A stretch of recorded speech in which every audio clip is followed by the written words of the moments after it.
పసిపిల్లల బుగ్గల్ని గిల్లడం, వారిని తరచూ ముద్దు పెట్టుకోవడం మనం సహజంగా చేసేదే. ఇక తినిపించేటప్పుడు వారి ఆహారాన్ని చల్లార్చేందుకు నోటితో ఊదడము పరిపాటే. అయితే ఈ రెండు పనులు పిల్లల ఆరోగ్యానికి ఏమంత మంచిది కాదంటారు డాక్టర్లు.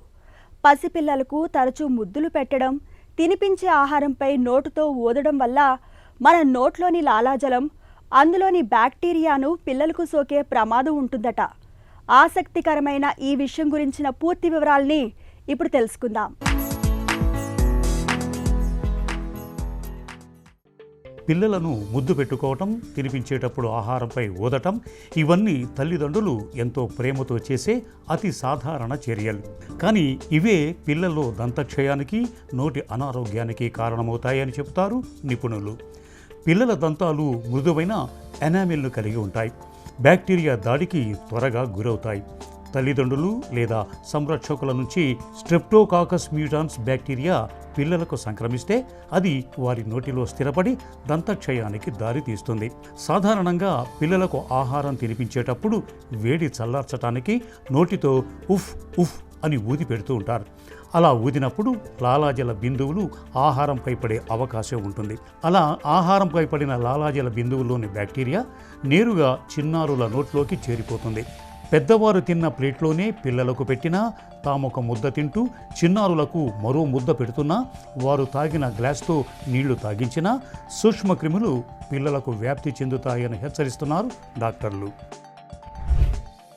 యాక్చువల్గా ఏంటంటే మనకి డెంటల్ డిజీజెస్ అంటే ఈ దంతాలకు చిగుళ్ళకు సంబంధించిన రోగాలు కానీ ఇవి హెరిడిటరీ కాదు, అంటే వంశపారంపర్యంగా వచ్చే రోగాలు కావండి.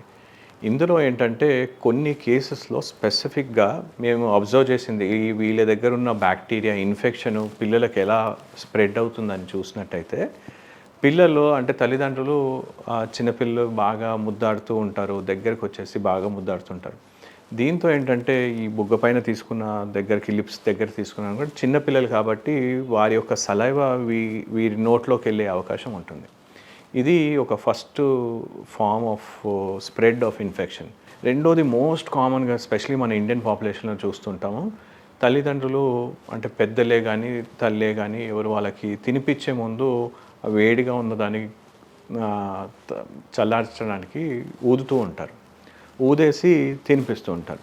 ఆ ఊదినప్పుడు ఏంటంటే నోట్లో ఉన్న సలైవా బ్యాక్టీరియా కూడా వారు తినిపించే ఫుడ్లోకి ప్రవేశించి పిల్లలకి స్ప్రెడ్ అయ్యే అవకాశం ఉంటుంది.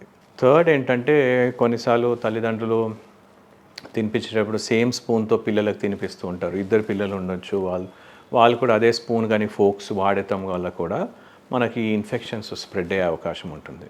సో ఇది 3 మెయిన్ కారణాలండి మనకి క్రాస్ ఇన్ఫెక్షన్. అంటే తల్లిదండ్రులు ఉండే కానీ వారికి దగ్గరికి ఉండేవాళ్ళు, వాళ్ళకి తినిపించే వాళ్ళు కానీ వాళ్ళతో ముద్దాడే వాళ్ళతోని వాళ్ళ నుండి ఈ ఇన్ఫెక్షన్ స్ప్రెడ్ అయ్యే అవకాశం అనేది ఉంటుంది పిల్లలకి. సో ఇది మనకేంటంటే క్రమంగా దంతాలకు పైన నల్లటి మచ్చలు అంటే పిప్పి పళ్ళు రావడానికి, క్యావిటీస్ రావడానికి స్ట్రెప్టోకాకస్ మ్యూటన్స్ అనే బ్యాక్టీరియా కామన్గా కనిపిస్తుంది. అలాగే మనకి చిగుళ్ళకు సంబంధించిన బ్యాక్టీరియాస్ కొన్ని ఉంటాయి. ఈ చిగుళ్ళకు సంబంధించిన బ్యాక్టీరియా ఏంటంటే చిగుర్లో మాత్రమే ఉండవు. ఇవి ఏంటంటే చిగుళ్ళ నుండి మరి ఇతర అవయవాలకి వ్యాపించే అవకాశం కూడా ఉంటాయి. సో మనం ఏంటంటే చిగుళ్ళ జబ్బే కదా అని నిర్లక్ష్యం చేయలేము. ఈ చిగుళ్ళతో పాటు ఈ ఇన్ఫెక్షన్స్ ఏంటంటే గుండె జబ్బు, మధుమేహానికి దారితీసే అవకాశం ఉంటుంది. సో దీంతో చాలా జాగ్రత్తగా ఉండాలి. సో అందుకోసమని మనము తల్లిదండ్రులే కానీ కొన్ని చిన్న జాగ్రత్తలు తీసుకున్నట్టయితే వారి నుండి పిల్లలకు ఇలాంటి రాకుండా కాపాడుకోవచ్చు. బొద్దుగా కనిపించే పసిపిల్లల బుగ్గలు గిల్లటం, తరచూ వారి బుగ్గలపై ముద్దు పెట్టడం చాలా సహజం. ఇంటికొచ్చే బంధుమిత్రులు కూడా పసిపిల్లల్ని చూడగానే ప్రేమగా దగ్గరికి తీసుకొని ముద్దు చేస్తూ ఉంటారు. నిజానికి పసిపిల్లలకు ఇచ్చే ముద్దులకు ఓ హద్దు ఉందని చెబుతారు డాక్టర్లు. తరచూ ముద్దు పెట్టడం వల్ల పిల్లలకు పెద్దల నుంచి లేనిపోని సమస్యలు వచ్చే అవకాశం ఉంటుంది. పిల్లల బొగ్గపై ముద్దు పెట్టినప్పుడు అక్కడ లాలాజలం తడి కొంత ఉండిపోతుంది. పిల్లలు తమకు తెలియకుండానే బుగ్గను తుడుచుకొని ఆ చేతిని నోట్లో పెట్టుకుంటూ ఉంటారు. ఇలాంటప్పుడు ఆ లాలాజలం తడిలోని బ్యాక్టీరియా పిల్లల్లోకి చేరుతుంది. కొంతమంది పెద్దలు నోటి శుభ్రతను అంతగా పాటించరు. ఇలాంటప్పుడు పెద్దల లాలాజలం నుంచి పసిపిల్లలకు తేలికగా బ్యాక్టీరియా సోకుతుంటుంది. ఇది అంతిమంగా పిల్లలకు దంతక్షయం వంటి సమస్యల్ని తెచ్చిపెడుతూ ఉంటుంది. పిల్లలకంటే పసిపిల్లలకి రావటం అంటే పుట్టుకతోనే కొంతమంది పిల్లలకి నోట్లో పళ్ళతో పుడతారు. దీని నేటల్ టీత్ అంటాం. అంటే పుట్టుకతోనే రావడమే పళ్ళు ఉంటాయి.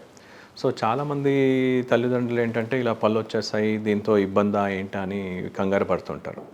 సాధారణంగా చాలామంది పిల్లల్లో ఏంటంటే ఈ పన్ను కొంతమంది పిల్లల్లో బాగా మొబైల్గా ఉంటుంది, అంటే కదులుతూ ఉంటుంది. దానికి రూట్ ఫార్మేషన్ అయి ఉండదు, అది కదులుతూ ఉంటుంది. అలాంటప్పుడు ఏంటంటే కదిలే పన్నుని మేము నార్మల్గా ఏంటంటే పిల్లలు ఎక్కడైనా మింగేస్తారు, లేదంటే శ్వాసలు మనకి యాస్పిరేట్ అయ్యే అవకాశం ఉంటుందని దాన్ని తీసేస్తూ ఉంటాం ఒకవేళ కదిలే పళ్ళు ఉంటే. రెండోది ఏంటంటే అర్లీగా వస్తాయి, అంటే వితిన్ 1 monthలో పళ్ళు వచ్చేస్తాయి. ముందు 2 పళ్ళు అలా వచ్చేస్తుంటాయి. అంటే పుట్టుకతో రావచ్చు, లేదంటే ఫస్ట్ 1 month లోపల 2 weeksలో కూడా కొన్నిసార్లు పళ్ళు రావచ్చు. నియోనేటల్ టీత్ అంటాం, తొందరగా వచ్చేసే పళ్ళని. దీంతో ఎలాంటి ఇబ్బంది ఉండదు, కానీ తల్లి ఫీడ్ చేసేటప్పుడు తనకి ఇబ్బంది కావచ్చు. సో ఇలాంటివి కొన్ని ఇబ్బందులు ఉంటాయి. సో దాన్ని కొద్దిగా మనం జాగ్రత్త తీసుకున్నట్టయితే ఈ నియోనేటల్ టీత్ లేదంటే కొత్తగా పిల్లల్లో వచ్చే పళ్ళతో ఎలాంటి ఇబ్బంది అనేది ఉండదు. ఇవి సాధారణంగా మళ్ళీ పాల పళ్ళు ఎలా ఉంటాయో అలా ఉండిపోతాయి. సో దాంతో ఎలాంటి ఉండవు. రెండోది ఏంటంటే దీని శుభ్రత ఎలా క్లీన్ చేసుకోవాలని చాలామంది అడుగుతూ ఉంటారు. సో నార్మల్గా మేము ఏమంటామంటే బ్రష్ పేస్ట్ కాకుండా ఈ సమయంలో ఫస్ట్ 6 months to 1 year వరకు జస్ట్ నీళ్ళతో కొద్దిగా క్లీన్ చేస్తే ఆ పాల పళ్ళు అంటే ఈ నియోనేటల్ టీత్ వచ్చిన దాన్ని నీళ్ళతో తిన్నప్పుడల్లా లేదంటే పాలతో తీసుకున్న తర్వాత కూడా దాన్ని క్లీన్ చేసుకొని ఉన్నట్టయితే దానికి ఎలాంటి ఇన్ఫెక్షన్ రాకుండా మనం కాపాడుకోవచ్చు. సాధారణంగా మేబీ ఒక 6 months 6 నెలల తర్వాత స్లోగా ఫింగర్ బ్రష్తో కానీ మనం ఫింగర్ బ్రష్తో క్లీన్ చేస్తానికి కూడా అవకాశం ఉంటుంది. సో ఇలా మనం చిన్న జాగ్రత్తలు తీసుకున్నట్టయితే మనకి ఎలాంటి ఇబ్బంది లేకుండా మనం చూసుకోవచ్చు. చిన్నతనంలో పిల్లలకు బ్యాక్టీరియా ఇన్ఫెక్షన్లు ఎక్కువగా సోకుతుంటాయి. ఇందుకు పాల పీకను ఒక ప్రధాన కారణంగా చెప్పుకోవచ్చు. పిల్లలకు పాల సీసా నోటి దగ్గర పెట్టి వాళ్ళు తాగుతున్నారు కదా అని పెద్దలు తమ పనులు చేసుకుంటూ ఉంటారు. పిల్లలు పాలను తాగటం ఆపేసినా సీసా నుంచి బయటకు వచ్చిన పాలు నోట్లో నిలిచిపోతాయి. ఇలాంటప్పుడు పిల్లల నోటిని శుభ్రం చేయకుండా వదిలేస్తే సూక్ష్మక్రిములు పెరుగుతాయి. సాధారణంగా చిన్నారుల్లో 6 నెలల వయసు వచ్చాక దంతాలు రావటం ప్రారంభమవుతుంది. 2.5 ఏళ్ల వయసుకు పూర్తి స్థాయిలో పాల దంతాలు వస్తాయి. వాటిపై నల్లటి మచ్చలు కనిపిస్తే మాత్రం వెంటనే దంత వైద్యుడి వద్దకు తీసుకువెళ్ళాలి. పాల పళ్ళు ఎలాగూ పోతాయి కదా అని కొందరు తల్లిదండ్రులు దంతాలపై మచ్చలున్నా పట్టించుకోరు. కానీ ఆ మచ్చలు ఇన్ఫెక్షన్గా మారి శాశ్వతంగా దుష్ప్రభావం చూపుతాయని చెబుతారు డాక్టర్లు. చిన్న పిల్లల్లో తల్లిదండ్రులు తెలియకుండా ఏంటంటే పడుకోవడానికి పాల పీకను పాలు అలా నోటికి అందిస్తూ ఉంటారు.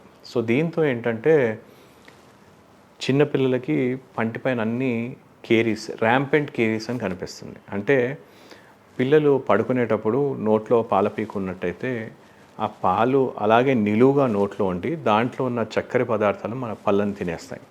అలాంటప్పుడు చాలా చిన్న ఏజ్లో ఆల్మోస్ట్ 2 to 3 years ఏజ్ పళ్ళు వచ్చే సమయంలోనే పళ్ళపైన అన్ని నల్లటి మచ్చలు, ర్యాంపెంట్ కేరీస్ అంటాం, అన్ని పళ్ళపైన మచ్చలు, నల్లటి మచ్చలు, పిప్పలు కనిపిస్తూ ఉంటాయి. సో దీన్ని ర్యాంపెంట్ కేరీస్ అంటాం.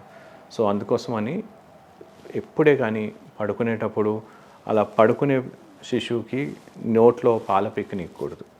ఆ టైంలో కావాలంటే తినేసిన తర్వాత జస్ట్ నీళ్ళు తాగిన తర్వాత నోటిని క్లీన్ చేసేస్తే జస్ట్ కాటన్తో క్లీన్ చేసినా సరిపోతుంది. దీనివల్ల ఈ ర్యాంపెంట్ కేరీస్ అనేది ఎక్కువగా చూస్తుంది. అంటే రావటమే పంటిపైన నల్లటి మచ్చలు ఇలాంటివి కనిపిస్తూ ఉంటాయి. సో వీటికి మళ్ళీ మనం ఫిల్లింగ్స్ చేయడం కానీ ఏ స్టేజ్లో ఉంది చూసి గుర్తించి దానికి చికిత్స చేస్తూ ఉంటాం. తల్లిదండ్రులు ఎప్పుడే కానీ పిల్లలకి బ్రష్ చేయడానికి ఎలా వాళ్ళు బ్రష్ చేస్తారు పిల్లలు చూస్తూ ఉంటారు, వాళ్ళకి రోల్ మోడల్ లాగా ఉండాలి. సో తినే ఆహారమే కానీ తినే పద్ధతులు కానీ వారి యొక్క హ్యాబిట్స్ని వాళ్ళు కరెక్ట్గా చూసినట్టయితే పిల్లలు కూడా వాళ్ళని కరెక్ట్గా ఫాలో అవుతారు. పసిపిల్లలు ఆరోగ్యంగా ఎదగాలంటే తల్లిదండ్రులు కూడా తమ ఆరోగ్యం విషయంలో శ్రద్ధగా ఉండాలి. ముఖ్యంగా తమ నోటి ఆరోగ్యాన్ని జాగ్రత్తగా చూసుకోవాలి. అప్పుడే పెద్దల నుంచి పిల్లలకు బ్యాక్టీరియా సోకే ముప్పు తగ్గుతుంది. ఇక చక్కెర ఎక్కువగా ఉండే ఆహారాలు లేదా పానీయాలను పిల్లలకు పట్టించడాన్ని తగ్గించాలి. పిల్లలకు తమంతట తామే దంతాలను శుభ్రం చేసుకునే వయసు వచ్చాక రోజుకు 2 సార్లు పళ్లను శుభ్రం చేసుకునేలా తల్లిదండ్రులు ప్రోత్సహించాలి. చెంచాలు, గరిటెలు, టూత్ బ్రష్లను ఎవరికి వారే ప్రత్యేకంగా ఉంచుకోవాలి. 6 నెలలకు ఒకసారి దంత వైద్యునితో చెకప్ చేయించటం అన్ని విధాలా మేలు.